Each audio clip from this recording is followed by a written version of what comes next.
I knew that the day would come since I stood on the ground. No money, power, respect. My spot came from a style. I dog on my way to new. Bitch, snitch, I run the town. I send an enemy up, cause God said put him down. Yo, you already know it's your boy Nas, the guy, Hip Hop is Real. You already know. We got your man, one of the most honest person I know in this culture, man. He keeps it 1,000. You know what I'm saying? Sometimes to a fault, you know what I mean? Because he's going to give you the truth. And sometimes it's not even in his best interest to give you the truth. But y'all always keep it 100. Anna, how you feeling today, man?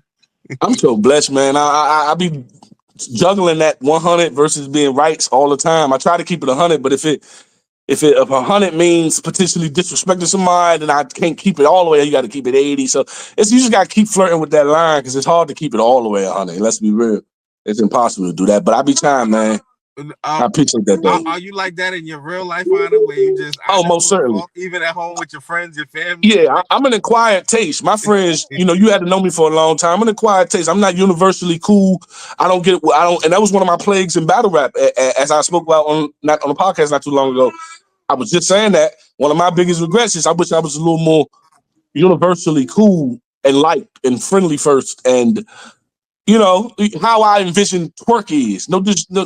This may be wrong. I haven't spent enough time with him, but it looks like he's really cool to everybody all the time across the globe. Whatever form of human you come in, he has a way of being able to be cool with that or whatever. You know what I mean? Whatever type you want.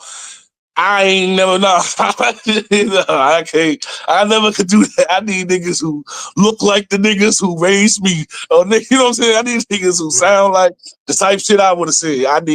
So it's always difficult for me to know. Yeah. It's funny you say that. For me, outside looking in, you've always been a fan. All right, baby, favorite. stop doing that, please. You know what I'm saying? Like, even with you saying that, to me, outside looking in, you've always been a fan favorite. So even with you saying that, is like, as far maybe I guess you're speaking amongst your peers. You're speaking amongst your peers, maybe?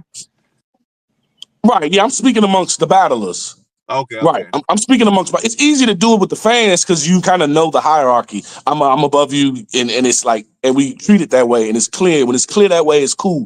It's when it's not clear who, you know what I mean? That's when it get real ruggedy for me. That's why I don't be in the mess. You don't see me like up in the mix. I don't blend well in the mix. I don't do well with passive aggressive behavior.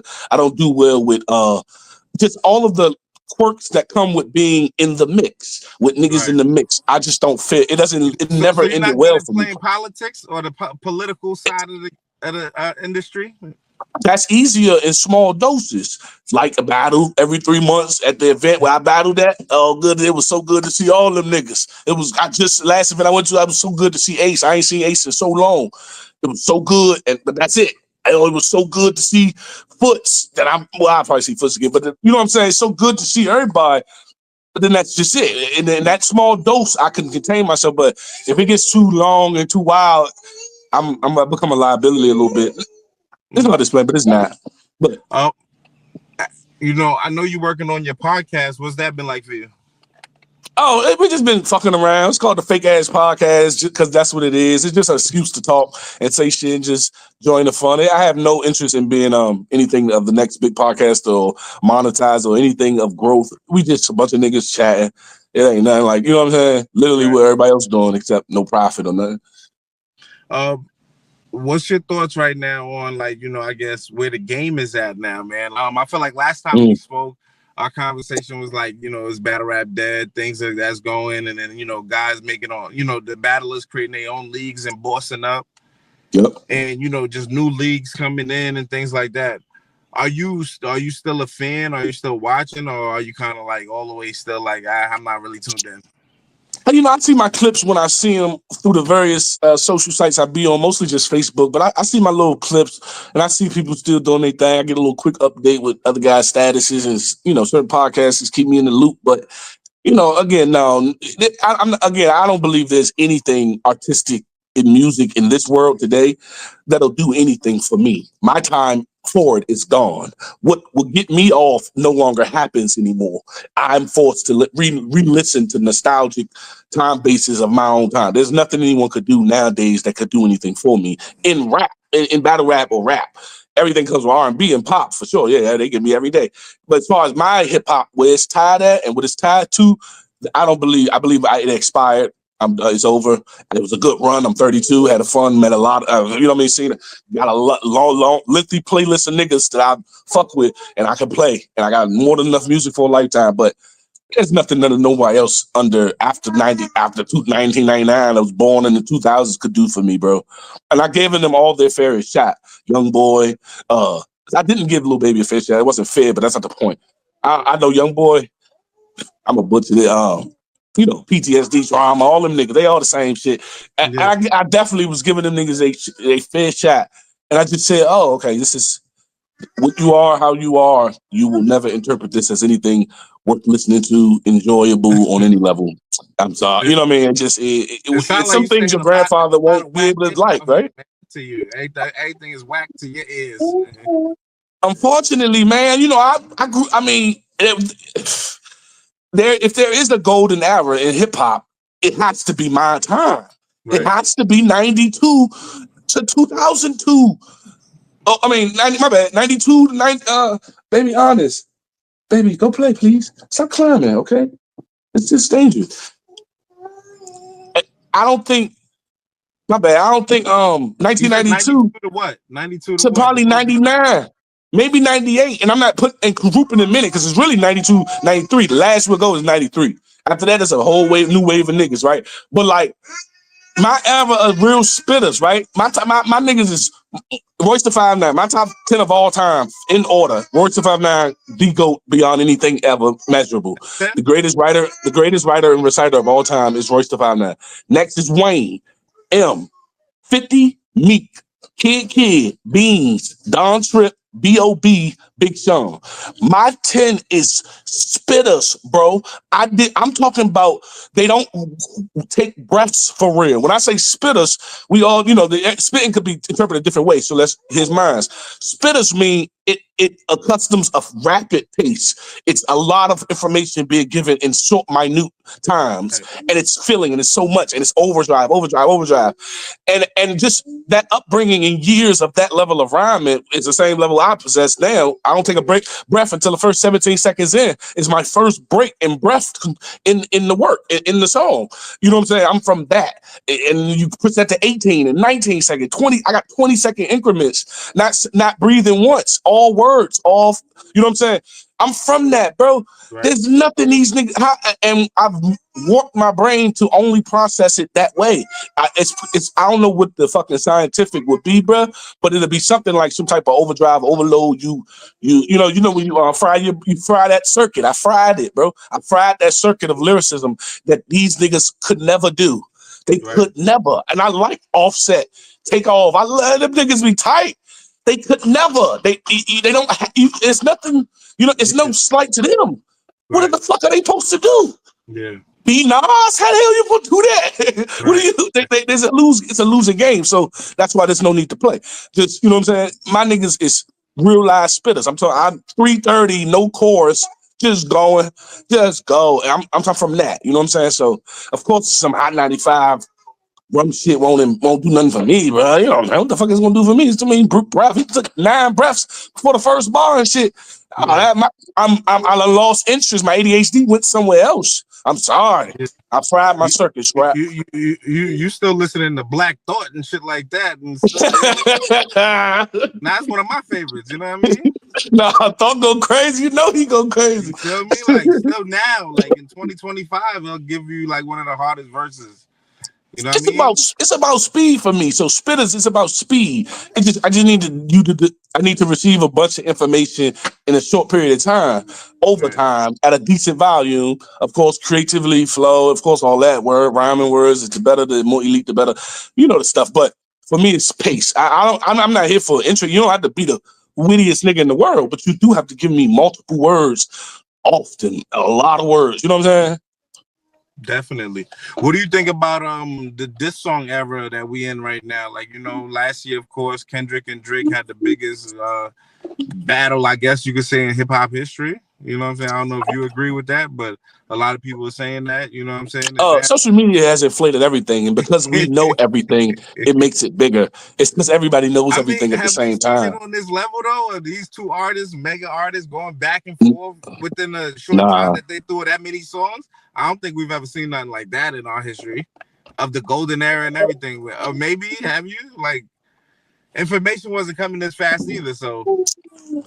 Yeah, so that's what I mean. It's a product of its time, so of course it's the biggest. The NBA, I mean, somebody in the NBA broke something for being something, but that doesn't make them better than Yeah, like Shaq. It's just LeBron. the LeBron times broke we all in. the records and shit. You know what I mean? He hit It's the times, 40,000. everything's inflated, all the numbers and shit. Everybody, nothing's organic anymore. Everything's curated. Everything's so you got to take it all with a grain of salt if you have any type of Gotcha. wisdom in your head.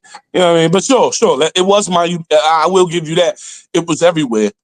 I couldn't avoid it. I didn't hear him, but I couldn't avoid it. It was everywhere, and it did its thing. So, but the diss always tight, especially in battle rap. Especially when I love when you can separate the battle rappers from the rappers because they don't all come in the same package no more. Pause. So I love when you can separate them niggas through the track and shit. Man, that's the biggest separation. That's the best separation. Fuck his battle record. If this nigga washed him on that motherfucking shit, that's the shit. That's the one that he still puts him better than him. To me, he better than him. He washed him on here, but he beat him in 3 rounds on the battle shit format. Yeah, fuck that. I'm going with the other nigga. Yeah. But that shit always dope, right? Bro. And there'll never be an era in music where disses ain't tight. Except these drill niggas who actually be turning into real violence. But when the diss don't turn into violence, it'll never go away. Yeah, that's shit tight. Right. Fuck you. So even with you saying that, I know you don't be listening to all these joints, but I guess I'll ask you about what do you think about just Daylyt and like Joey Badass going at it, and then they're like, it's Joey versus the whole West Coast because a whole bunch of West Coast artists came out. Jag dissed them, Danny Myers dissed them, a lot of different people came at him and stuff. I guess I really want to ask you, like, because you just kind of mentioned who has the better verses and this, that, and the third. I've heard it from multiple different conversations that I've had where they're like, Joey just beat everybody. He made better songs. But there's conversations where I'm like, nah, Daylyt was just way more intricate and way more lyrical. People just sleeping because they don't want to think. You know what I'm saying? So, and I've seen a lot of people, like kind of like tear down some of Daylyt songs and things like that. But like I said, there's a lot of pure lyricists that's like, nah, Daylyt, like he actually, Joey can't rap at all with him. Like there's a clear difference. But what do you think about? Because right now, like I said, the perceived, like what I'm seeing a lot of people saying though is Joey beat the West, or he kind of beat everybody. You know what I'm saying? Things like that. But what do you think about just that aspect of industry and battle rap kind of going at it on wax? I think it's healthy as always. I think it's good controversy. It's the good kind of controversy when they doing it like this. I'm pretty sure Joey and Daylyt, I'm pretty sure it's not on site with them, right? It ain't on site. It ain't like that. So this is the best controversy since controversy moves anything black people got our hands in. At least this is the best controversy. The best controversy is the going back and forth. If it got a little personal or whatever, when Pusha T was doing it, with Drake, when it gets personal in it, but it's good personal. Pusha ain't gonna shoot Drake. Drake ain't pulling up on it. It's the good personal that creates the controversy. I always love those. The good controversy is always healthy, man. That shit is dope. Salute to Daylyt for holding it down for his shit, and Joey and however else it went. Salute all of them, man. Keep pushing. What do you think about, I guess industry giving more light now to battle rap, you know what I'm saying? And battle rappers even ascending themselves, getting into, more of the industry themselves. Cause like I said, Daylyt, he's not just battle rap. He is a part of TDE, you know what I'm saying? He is actual signed artists and things like that. Hitman and Clips and Conceited, they're on television all the time. Like, so they're kind of bringing the game up and kind of like helping merge, I guess, battle rap with the industry. Is this a good thing? Like, what do you think about it? Merge battle rap with the industry. I would love to know how that looks. Merge battle rap with the industry. I mean, we all battle rap and hip hop is they're cousins, they're brothers, they're related, they're almost the same person. We all them, they are us. Reword it and say it like this: more of the industry is giving more light, I guess, to battle rap by engaging, whether they're trying to battle, like Jonah Lucas said, he wants to get in this. So battle rap is doing better on social media. Right. Okay. Yeah. Those type of things never move me, man. I'm more interested in the foundation that the fans and the people who been here since the beginning is interested in. I feel like we're always old first, but we're paid last. I feel like there's we always look up to them guys who always show us a little bit of attention. But if you ask anyone in their top 5, it's gonna be the most generic top 5 you've ever heard. It's gonna consist of Arsenal, DNA, the fucking people that we know to just put. It's just what it is. So they can't understand the nuance of what we do. We unfortunately, this battle shit has separated itself from them niggas, and it ain't bridgeable. How it's gonna be bridgeable unless them niggas know something? Do they know something? Do they really know what's up, or do they just know what's in now? Do they know what's going on when they want to, or are they truly aware of what's happening? You know, I would love to hit one of their top 5 with somebody and say, "Oh, that is in my top 5." You ain't gonna never get that from one of them niggas. Why not? Why wouldn't you? How's that possible? Why wouldn't everybody supposed to be in somebody's top 5? Somebody likes everybody. Somebody likes you. Somebody thinks you're the best. They wouldn't even. They don't even have those type of options. But either way, it's dope, man. Salute to the culture and all of them for sure. Salute to all of them, Joey, all of them, man. Y'all keep doing your thing. And join the Lucas. If he coming outside, shit, step outside. You gotta see Lux and shit. And y'all keep doing what y'all doing, man.